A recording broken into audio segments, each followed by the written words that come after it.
దేశంలో ఏ ప్రముఖ దేవాలయంలో అయినా ఇలా వీడియోలు బయటపడ్డ చైర్మన్ గా ఉన్న దాఖలాలు ఉన్నాయా అని అడుగుతున్నా.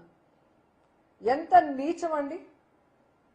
అసలు అందరూ కూడా టీటీడీలో ఒక చిన్న పదవి వచ్చినా కూడా అది వాళ్ళ పూర్వజన్మ సుకృతం, వాళ్ళ అదృష్టంగా భావిస్తారు.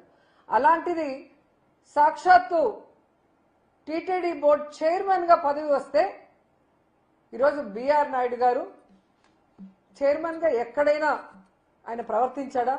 ఆయన భాషలో గాని, ఆయన బాడీ లాంగ్వేజ్ లో గాని, ఆయన చేసే పనుల్లో గాని ఎక్కడైనా ఒక హుందాతనం గాని, ఒక గౌరవం గాని ఉందా అని అడుగుతున్నాను.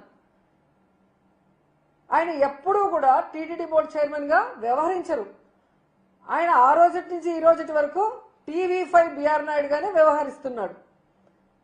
ఎందుకు నేను ఇలా అంటున్నానంటే, కొండ మీద కూర్చొని వెంకటేశ్వర స్వామి పద్మావతి అమ్మవారి ఫోటోలు వెనక పెట్టుకొని ముందర ప్రెస్ మీట్ పెట్టుకొని ఎంత అహంకారంతో, ఎంత తలతిక్కగా, ఎంత కేర్లెస్ గా, ఎంత చులకనగా, ఎంత నీచంగా మాట్లాడతారో ఆయన ప్రెస్ మీట్లు అన్నీ ఒకసారి మనం వేసుకొని చూస్తే మీ అందరికీ కూడా అర్థమవుతుంది. ఎందుకంటే ఆయన టీవీ5 బిఆర్ నాయుడుగా ఉన్నప్పుడు ఆయన ఎట్ట మాట్లాడినా ఎవరు పట్టించుకోరు. కానీ ఒక టీటీడీ బోర్డు చైర్మన్ అయిన తర్వాత ఆయనకి హుందాగా ఉండాలి, హుందాగా మాట్లాడాలి, పాలిటిక్స్ కి దూరంగా ఉండాలన్న ఇంగిత జ్ఞానం లేకపోవడం అనేది చాలా దురదృష్టకరం.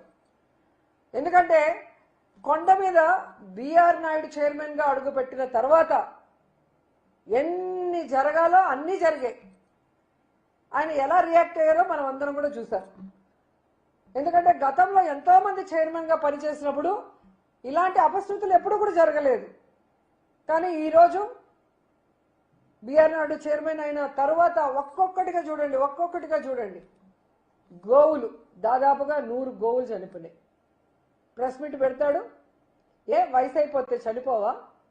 ఇదేనా ఒక చైర్మన్ మాట్లాడాల్సిన మాటలు? వయసు అయిపోయి 100 ఆవులు వెంటనే చనిపోతాయా? మీ చేతగానితనం వల్ల చనిపోయినాయి. మీరు వాటిని సరిగ్గా సంరక్షించకపోవటం వల్ల, ఆ తప్పు చేసిన వాళ్ళ మీద మీరు ఎటువంటి చర్యలు తీసుకోకపోవటం వల్ల వెంటనే అన్ని ఆవులు చనిపోయినాయి.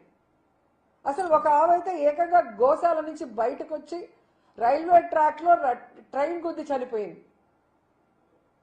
అంటే ఎంత నిర్లక్ష్యంగా ఉన్నారు మీ కింద వర్క్ చేసేవాళ్ళు. అంటే మీ మీద భయం, భక్తి లేదు.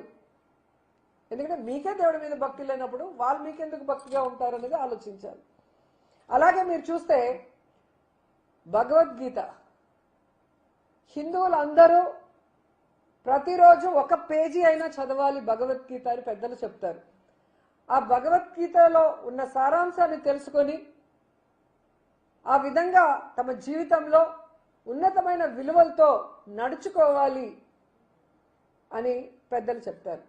కానీ ఈ బిఆర్ నాయుడు అంటాడు సిగ్గు లేకుండా, వైఎస్ఆర్ వాళ్ళు 50 కోట్లు పెట్టి బుక్కులు కొట్టేశారు, అవన్నీ రూమ్ లో వేస్ట్ ఉన్నాయి, అసలు ఆ భగవద్గీతలో ఏముంది చెత్తదప్ప అంటాడు. ఆ మూతి మీద 4 పట్ట వేయాలనిపించింది నాకు. ఎందుకంటే అలాంటి వాడు టీవీ5లో అసభ్యమైన వాటిని చూపించే మెంటాలిటీ ఉన్నవాడికి, అవి చూసే మెంటాలిటీ ఉన్నవాడికి, అవి చేసే మెంటాలిటీ ఉన్నవాడికి భగవద్గీత గొప్పదనం, భగవద్గీతలో ఉన్న సారాంశం ఎలా అర్థమవుతుంది? అందుకే దాంట్లో ఏమి లేదు చెత్త అంటున్నాడు. దీని మీద ఖచ్చితంగా హిందువులందరూ కూడా తిరగబడాలి. ముఖ్యంగా బీజేపీ వాళ్ళు, ధార్మిక సంస్థల వాళ్ళు, సంఘాల వాళ్ళు, అలాగే హిందూ సంఘాలు కూడా ఈ బిఆర్ నాయుడు మాట్లాడే మాటలకి స్పందించాలి, బుద్ధి చెప్పాలని కూడా నేను కోరుకుంటున్నాను. ఎందుకంటే మన హిందూయిజాన్ని, మన ధర్మాన్ని, మన భగవంతుణ్ణి, అలాగే మన భగవద్గీతని చులకనగా మాట్లాడే ఇలాంటి వ్యక్తికి టీటీడీ బోర్డు చైర్మన్ గా ఉండే అర్హత ఉందా? అలాంటి వాడిని వెంటనే రాజీనామా చేయించి మెడ పట్టుకొని గెంటేయాలని కూడా వీళ్ళందరినీ కోరుకుంటున్నాను. ఈరోజు ఒక వీడియో రిలీజ్ అయింది. బిఆర్ నాయుడు ప్రెస్ మీట్లే చూడండి, అది నిజమా కాదో మీకే అర్థమవుతుంది. ఎందుకంటే ఆయన కోసం చాలా మంది ఆడవాళ్ళు తెగ మాట్లాడుతున్నారు. కొంతమంది అయితే ఏకంగా ఆయన్ని సమర్థించేస్తున్నారు పొలిటికల్ నాయకులు. ఆయన ప్రెస్ మీట్ చూస్తేనే మీకు అర్థమైపోతుంది అది నిజమా కాదా అని. ఆయన మీద ఏఐ చేసి బ్యాడ్ చేయాల్సినంత అవసరం ఎవరికి కూడా లేదు. ఆయన అంత గొప్ప వ్యక్తి కూడా కాదనేది తెలుసుకోవాలి. రెండవది, ఆయన మాట్లాడిన మాటల్లో ఆ వీడియోలో తప్పే ఉంది. ఆ వీడియోలో ఉన్న ఆవిడ మాకు 25-30 సంవత్సరాలుగా మా అందరికీ ఒక మంచి రిలేషన్షిప్ ఉంది. వాళ్ళ ఇంట్లో వాళ్ళు కంప్లైంట్ చేశారా లేదా మా ఆవిడ కంప్లైంట్ చేసిందా, మీకేంటి బాధ? ఇలా మాట్లాడినప్పుడు అది ప్రజల విజ్ఞతకే వదిలేస్తున్నాను. వాళ్ళిద్దరి మధ్య ఏముంది, ఏం జరిగింది, ఏం జరగలేదని. ఎందుకంటే ఈరోజు ఆ వీడియోలు బయటకు వచ్చాయి అంటే ఒకటి ఆమెనా బయట పెట్టాలి, లేదా వాళ్ళ ఇంట్లో పనిచేసే వాళ్ళైనా బయట పెట్టాలి. వేరే వాళ్ళు పోయి వాళ్ళ ఇంట్లో కెమెరా పెట్టి తీసేంత అవకాశం ఉంటుందా? అది ఒకసారి మీ అందరూ కూడా ఆలోచించాలి. ఈరోజు పట్ట పగలు ఈ విధంగా దొంగ దొరికిన తర్వాత తప్పించుకోవడం కోసం ఈయన ఒక కేసు పెడతాడు, మళ్ళీ ఆవిడతో ఒక కేసు పెట్టిస్తాడు. అవి ఫేక్ వీడియోలు, ఏఐ వీడియోలు, మా మా మా గౌరవాన్ని భంగపరుస్తున్నారు అనేసి. ఆమె పేరేంటో నాకు తెలియదు, ఇందులేఖ అనుకుంటాను. ఆ మేడంకి నేను ఒక సలహా ఇద్దామనుకుంటున్నా. ఇందులేఖ మ్యామ్, ఇక్కడ ఎవరు మీ పరువు తీయలేదు. మీ పరువు తీసిందంతా బిఆర్ నాయుడు గారు. ఈరోజు మాకు ఇన్నేళ్ల సంబంధం ఉంది, వాళ్ళ ఇంట్లో వాళ్ళు ఏమనలేదు, మా ఇంట్లో వాళ్ళు కంప్లైంట్ చేయలేదు, అసలు దీంట్లో ఏం తప్పు ఉంది అని మాట్లాడి మీ పరువు తీసింది ఆయన మీద కేసు పెట్టండి. అది వదిలేసి ఎవరెవరి మీద కేసులు పెట్టామని మాట్లాడటం కరెక్ట్ కాదు. రెండోది, మీరు చూస్తే ఈరోజు ఇందులేఖ గారు 2019లోనే లెటర్ రాసినట్టుగా మీరు టీవీ మీడియాలో చూశారు, సోషల్ మీడియాలో అంతా కూడా. అది తెలుగుదేశం పార్టీ ఆఫీస్కి డైరెక్ట్గా చంద్రబాబు నాయుడుకి, లోకేష్కి రాశారు. మరి నిజం లేకపోతే మీరు ఎందుకు లెటర్ రాశారు మేడం? అది మీ లెటర్ కానప్పుడు ఆ లెటర్ని మీద ఎంక్వైరీ చేయమనండి. ఆ లెటర్ అందిందా లేదా చంద్రబాబు నాయుడు చెప్పాలి, ఆ లెటర్ రాశారా లేదా ఇందులేఖ మేడం చెప్పాలి.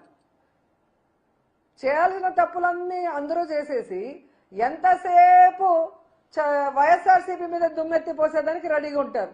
ఏ రోజు వైఎస్ఆర్సీపీ ఇలాంటి తప్పుడు పనులు చేయలేదు, ఏ రోజు వైఎస్ఆర్సీపీ ప్రజలకి అన్యాయం చేయలేదు, భగవంతుడిని కూడా ఎప్పుడూ కూడా అగౌరవపరచలేదు. కానీ మీరు ఎదవ పనులు చేస్తారు, భగవంతుడిని అగౌరవపరుస్తారు, వీడియోలు దొరుకుతారు, ఫోటోలు దొరుకుతారు, మళ్ళీ ఇదంతా వైఎస్ఆర్సీపీ కుట్ర అని మీ పచ్చ ఛానళ్లతో దాన్ని మా మీద రుద్దాలని చూస్తున్నారు. ప్రజలేం పిచ్చోళ్ళు కాదు, ప్రజలు మొత్తం చూస్తున్నారు.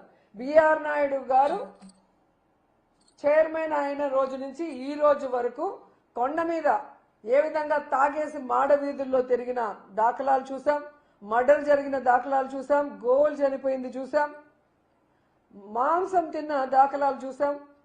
అన్నీ కూడా మీడియాలో వస్తున్నాయి కదా. ఇవి ఏవి కూడా ఏవి కాదు, ఫేక్ కాదు. అసలు వైకుంఠ ఏకాదశి 6-7 మంది చనిపోతే ఒక చైర్మన్ గా బాధ్యత లేకుండా దాని గురించి పట్టించుకోలేదు. పవన్ కళ్యాణ్ గారు వచ్చి సారీ చెప్పంటే ప్రెస్ మీట్ పెట్టి సారీ చెప్తే చచ్చిపోయిన వాళ్ళు లేసి వస్తారా?